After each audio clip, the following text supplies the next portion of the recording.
मेरे दोनों गुरुजी, इस सभा के सभापति महोदय स्वामी प्रणवानंद जी महाराज, आचार्य देवव्रत जी, आचार्य हरिनिवास जी, आचार्य विक्रम जी, आचार्य सत्यवान जी, अन्य उपस्थित सभी विद्वत मंडल, संन्यस्त वृंद, उपस्थित धर्म प्रेमी सज्जनों, प्रिय ब्रह्मचारियों, जो गुरुकुल होते हैं उनके अंदर एक अद्भुत सामर्थ्य होता है। वो सामर्थ्य क्या होता है? सभी ने पारसमणि पत्थर का नाम सुना होगा। उस पत्थर का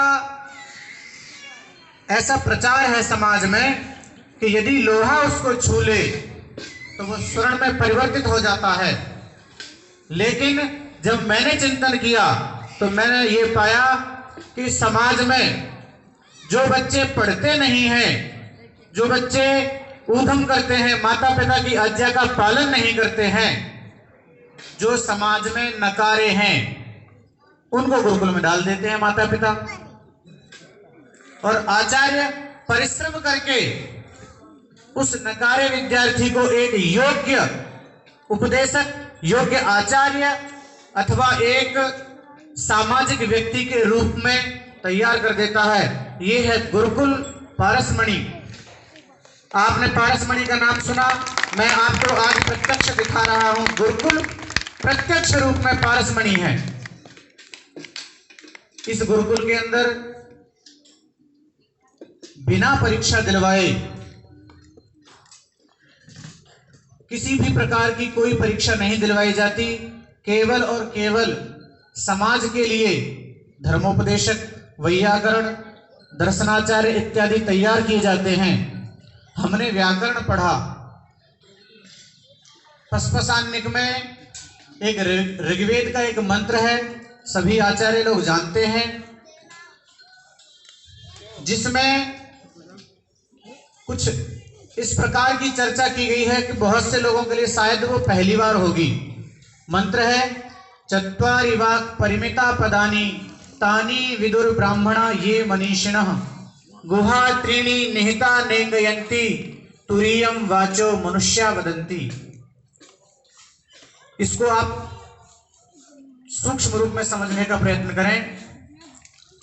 4 प्रकार की वाणी होती है। चत्वारि वाक् परिमिता पदानि तानि विदुः ब्राह्मणा ये मनीषिणः। जो मनीषी ब्राह्मण हैं वे ही उस 4 प्रकार की वाणी को जान पाते हैं।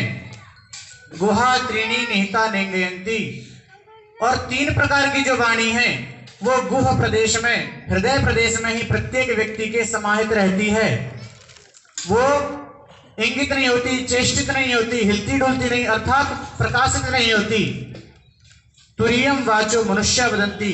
और जो हम सब मनुष्य जिस वाणी का प्रयोग करते हैं उस वाणी का नाम वहां तुरीय कहा। 4 वाणियों के नाम सुन लीजिए, परा, पश्यन्ति, मध्यमा, वैखरी। पहली वाणी जो है परा, वो वेद विद्या है। उस वाणी को केवल और केवल मनीषी विद्वान ही समझ सकते हैं, पढ़ सकते हैं और उसको अपने जीवन में उतार सकते हैं। पश्यन्ति, जो जीव जंतुओं की वाणी है उसको भी मनीषी विद्वान ही समझ सकता है, सामान्य व्यक्ति की समझ में नहीं आएगी। महाभारत काल में बहुत से लोगों के नाम मिलते हैं कि वो इस पक्षी की भाषा को समझता था, किसी पशु की भाषा को समझते थे, लेकिन वो वास्तव में है। तीसरी मध्यमा, जो मध्यमा वाणी है वो पृथ्वी से लेकर के पदार्थ पर्यंत तक का जो ज्ञान है, जितना भी इस संसार में संपूर्ण ज्ञान भरा पड़ा है उसे भी वही व्यक्ति समझ सकते हैं। और चौथी जो वैखरी वाणी है उसको हम आपस में आदान प्रदान करते हैं। जैसे किसी ने कहा जल लेकर के आओ तो वैयाकरण ज और ला रख देगा, जल हो गया। किसी ने कहा अग्नि लेकर के आओ तो अग्नि, अग्नि हो गया। लेकिन आगे महाभाष्यकार कहता है सिद्धे शब्दार्थ संबंधे, शब्द और अर्थ का जो संबंध है वो नित्य है, शाश्वत है। इसलिए जो जल है, जो पदार्थ है, उसको शब्द के रूप में वैयाकरण समझता है और उसको हम प्रयोग में लाते हैं। तो यह गुरुकुल एक प्रकार से हमारी जन्मभूमि है। हमने यहाँ पर जो कुछ भी प्राप्त किया है, देखिए दो प्रकार से जन्म होता है, तभी व्यक्ति द्विज कहलाता है। एक माँ के गर्भ से और दूसरा गुरु के गर्भ से। मुझे यहाँ पर 4 वर्ष तक, 4 वर्ष में कुछ दिन शेष रह गए थे, 1-1.5 महीना, तब तक मुझे यहाँ अध्ययन करने का सुअवसर प्राप्त हुआ। आचार्य लोगों ने मेरे ऊपर बहुत कृपा दृष्टि बरसाई